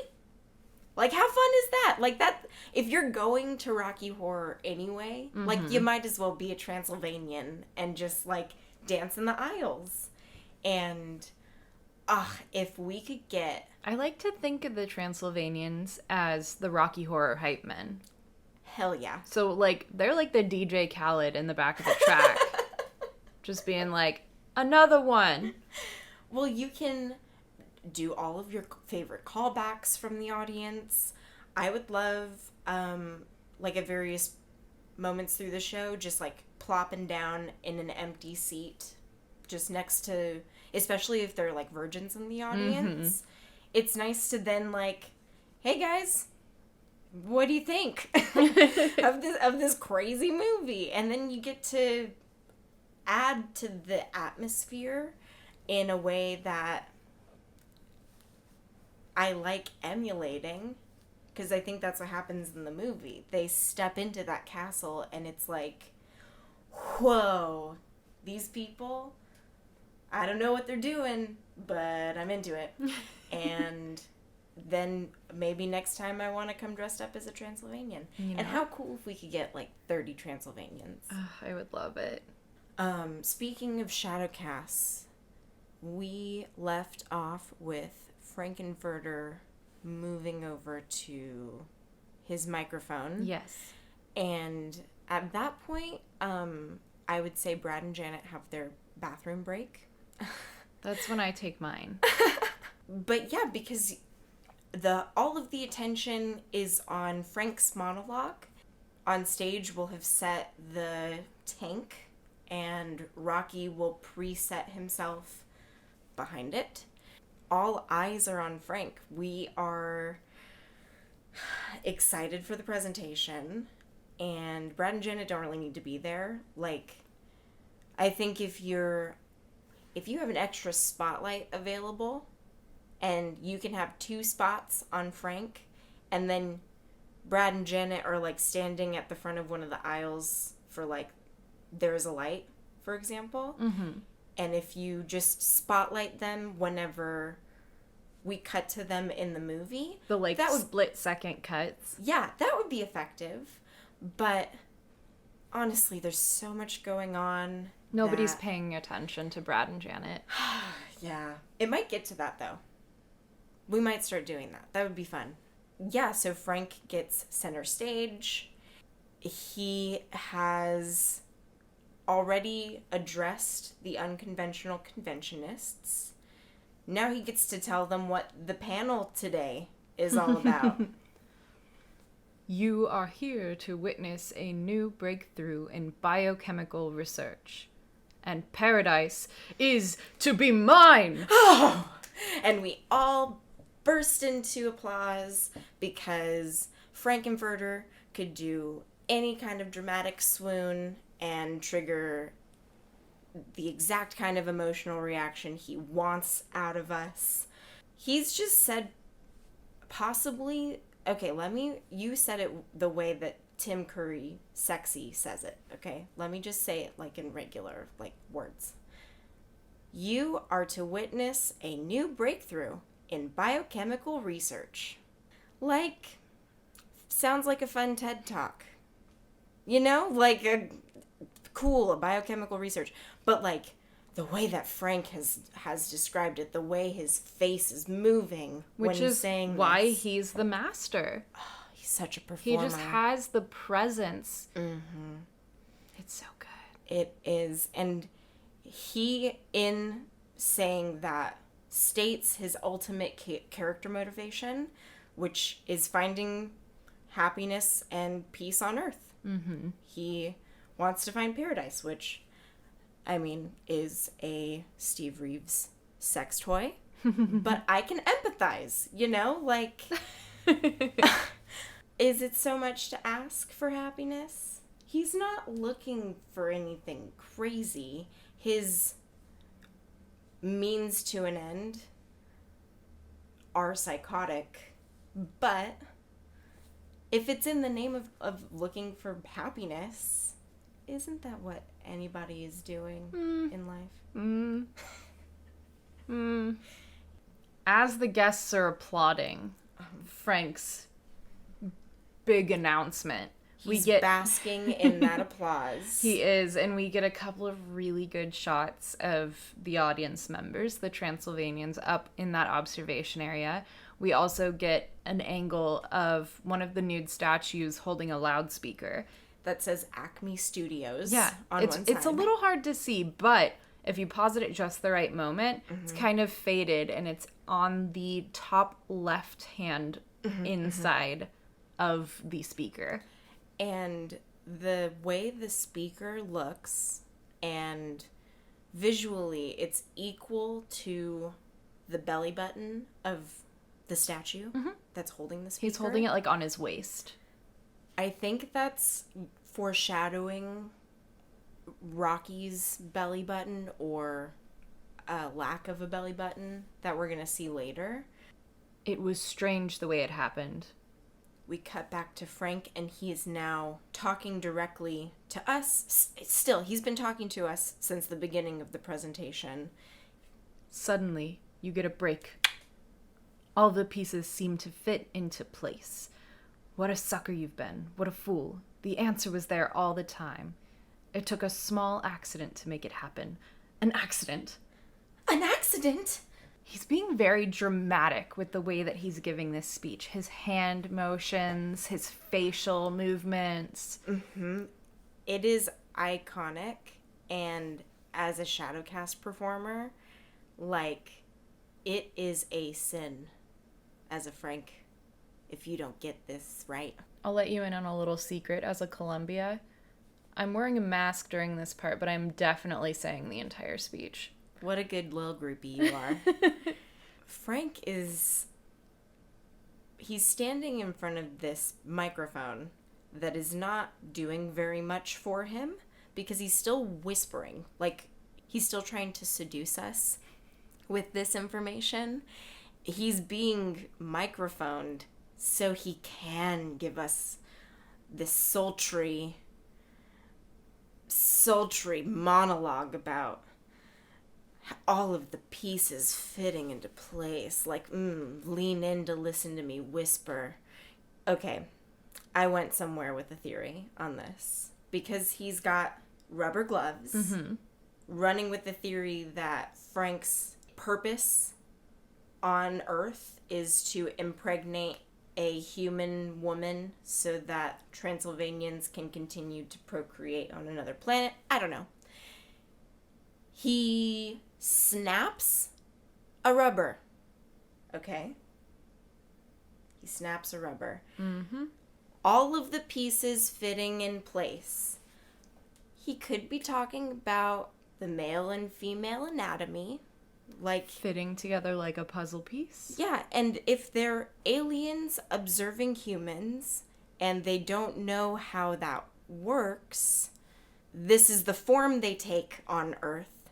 And Frank has figured out that, hey, this is what feels good. Figured it out. The answer was there all the time. What a fool. What a fool. All it did was take an accident. Which brings me back to the snapped rubber of a broken condom. An accident. An accident. He's talking about the creation of life, you know? Mm-hmm. But it's interesting, or maybe Columbia stumbling upon the castle Was an accident? was an accident, and Frank finally meeting a human who's willing to share all of her human secrets, all of her human knowledge. There you go. Like, maybe he's learning from Columbia that, no, that's how sex works. Yeah, that's the anatomy. Yeah, that's how that's what me and Nettie do. Is that's what you guys call it the time warp? We call it sex. And that's how I discovered it. The secret. That elusive ingredient. That spark. That is the breath of life. Yes, I have that knowledge. I hold the secret to life itself. Oh.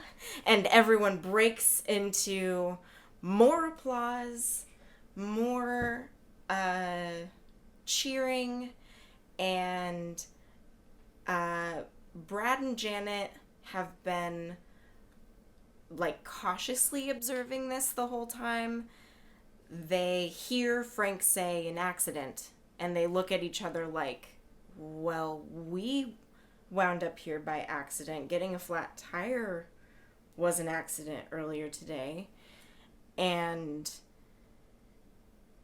we've been building a slow zoom in on Frank's face, to the point where you're just like so hypnotized by Tim Curry's eyeballs that you don't realize that you have leaned in to listen to him. Tell me more, Frank. Yes. And we get so close. The guests go crazy. Janet starts to applaud as well, and Brad does not like that. That's when he grips her and is like, I don't know, why doesn't he want her to... They're there to observe. Why can't she have a reaction, Brad? I don't know. He's like doing this weird machismo thing that's just so obnoxious. Well, I started to think, as a man of science, is Bradley J. concerned about the ethics of what's happening here? Is he afraid that if she participates, then she's ruining the research? She's tainting the... We're observers, is what he's thinking. Interesting. She's tainting the experiment. I think he's not really paying attention, because I don't think he would allow himself to get seduced so easily. It all feels very performative. Like, Brad is like peering through his glasses and like he really wants to see what Riff is doing over there at that control panel. And it's like, dude, we know you're all looking at Frank's junk. Like, we know. You don't have to pretend you're not looking right at him. But Frank then moves from the microphone over to where that tank is. He commands the crowd silence. You see, you are fortunate, for tonight is the night that my beautiful creature is destined to be born. Frank is like giving Brad and Janet a sales pitch to not go running for the hills, you know? And he's like just goading them and like bit by bit getting them to stay just a little longer. Yeah. And he's really triggering all of these responses from everybody because he's telling us we're fortunate. Mm-hmm. He's coloring our experience already that this is not a horrific experience. We're, again, for the third time told, we're lucky to be here. I don't know how important this is to anybody other than Brad and Janet and maybe Columbia. Maybe? It's funny to me because it feels like the Transylvanians are kind of just putting on a show. Like, they have, like, the noisemakers and they're clapping, but they're not, like, emphatically... They're not fangirling over Frank. Yeah, they're just kind of like, woo! Yeah, like, oh, you completed your research. Great. Great, let's see it. Happy to hear it. Golf claps. Yeah. Yeah. Frank throws his arms in the air. Everyone again begins waving and clapping and shouting. And at this point, if our Transylvanians are not sitting in the audience of a Shadowcast, they'll be lining the front of the wings. Yeah. Yeah. We all kind of stop clapping because Frank has allowed the moment to come over us. You know, like, this is the time. And we're seeing his back facing the tank, and Magenta and Columbia are on either side of the tank. Mm-hmm. They are clapping with the audience, but also getting prepared to be the assistant. Mm-hmm. They bend down to reach and pick up the red sheet that's covering the tank. They're gathering up, but they're also, it's like choreographed. They're billowing it. They're building anticipation. Hoopla! There's that tank. There's that tank. It's a red tank with mystery meat in there. Mm-hmm. He's hovering in it. We know it's water because we can see the surface tension is rippling at the top of the tank, but he's in it like Jell-O. Yeah. Like, he's stuck in there. All of the guests, ooh and ah. Frank points to Riff and says, "Throw open the switches on the sonic oscillator." I don't know if Frank gave him the wrong directions and Riff is just doing what he knows the steps are, because he says, throw open the switches, and he flicks. It doesn't to me, I'm thinking of like the Medusa switch. You know? Not like a lever. Yeah. Riff flicks the switch to activate the oscilloscopes in the panel, and the panel is like a glass clear tiled panel with various cranks and levers and transducers and Medusas that we will definitely discuss in detail. We're gonna definitely see this control panel again. Mm-hmm. But what we wanted to talk about now is just to the left of that control panel. Yes. There's like, casual scientific gobbledygook. Yes. Nonsense. It's a bunch of, it looks like compounds, molecular like structures. faux intelligent molecular science Yeah. scribbled all over the wall. Some of it was chemistry. Some of it is physics. There's A drawing of a rocket that says plan. underneath it. Uh-huh. And there's a grocery list that says flour, eggs, bread, sugar, and two hypodermic needles. Where would one Transylvanian go to find and acquire these things? Is this for their experiment? Like, do they eat flour, eggs? Is that what Rocky is made out of? Is flour, eggs, bread, and sugar? And hypodermic needles. No, that's for the heroin. But otherwise, that science is just... It could be there for nothing. Frank continues with his order. And step up the reactor power input 3 more points.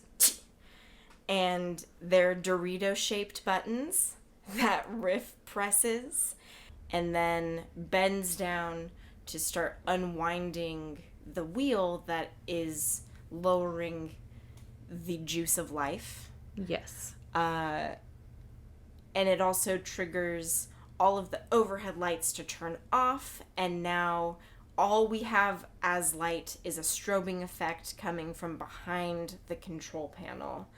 And Janet and Brad are bathed in brilliant light.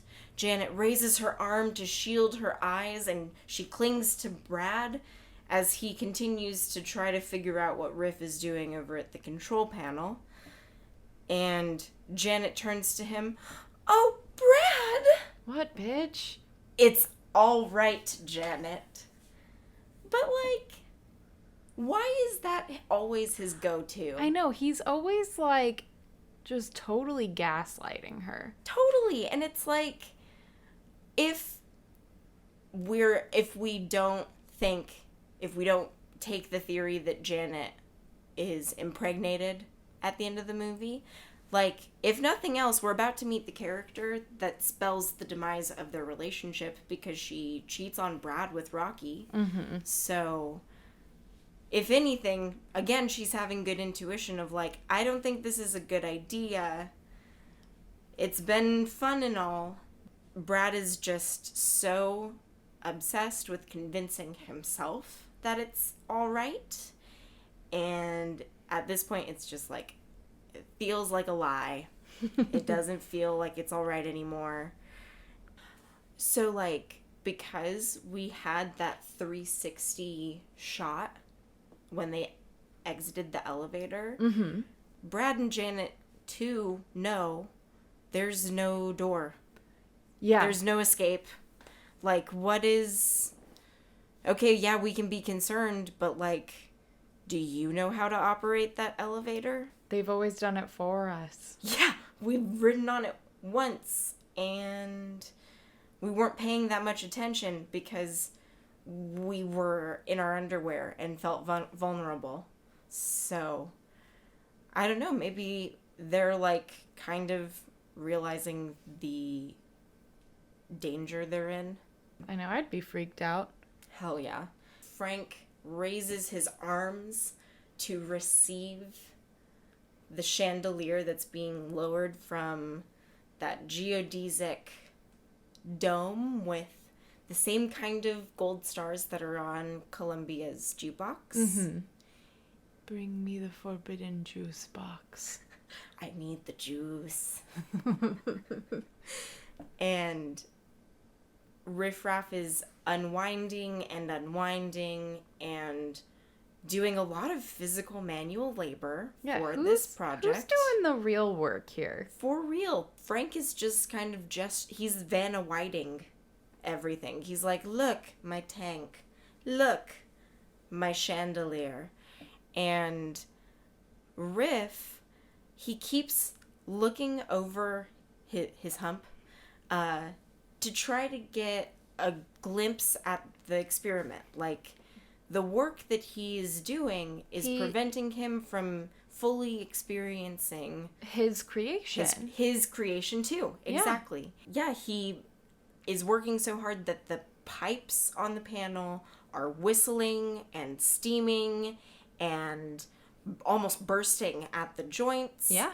And the lights are just flashing on and off as the chandelier is descending toward the camera. And that's the end with of our that segment. Yeah, that's the whole 7 minutes. And we've had a couple of our fans reach out to us on our social media and leave us some sweet little voice memos about their experience or their theories. Yeah, we had one of our listeners went to a drive-in where Barry Bostwick was. We'll let him tell you himself.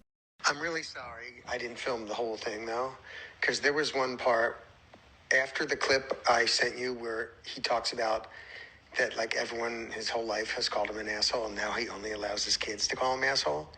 He literally undid his belt buckle, dropped his pants, and in his white tighty whities over the back, in like black Sharpie, it had written asshole. It was hilarious, but I didn't film that part. I was right after I stopped filming. And then another listener with a theory on our last segment. As Magenta is singing, "You're spaced out on sensation," and Rip Rap comes in with, "Like you're under sedation," and then she just, like, literally is, like, giving into the actual lyrics, right? Where it's, like, her eyes are, like, bulging out of her head because of everything going on around her, and, like, she literally starts giving into it, and it just, like, boom!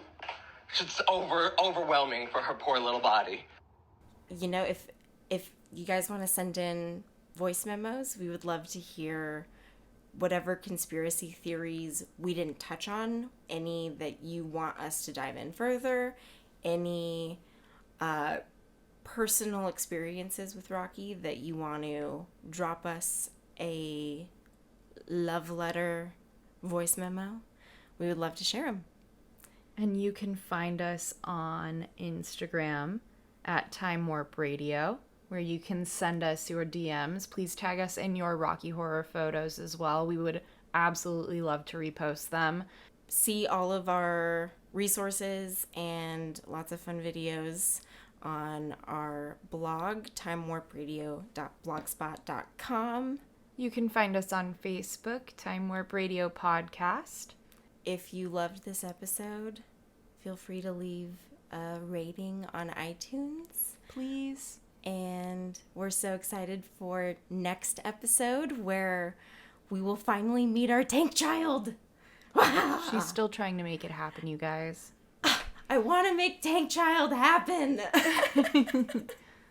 And remember, on Wednesdays, we watch Rocky.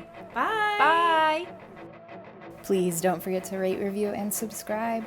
It really helps us out, and we appreciate all your feedback. We'll see you next time.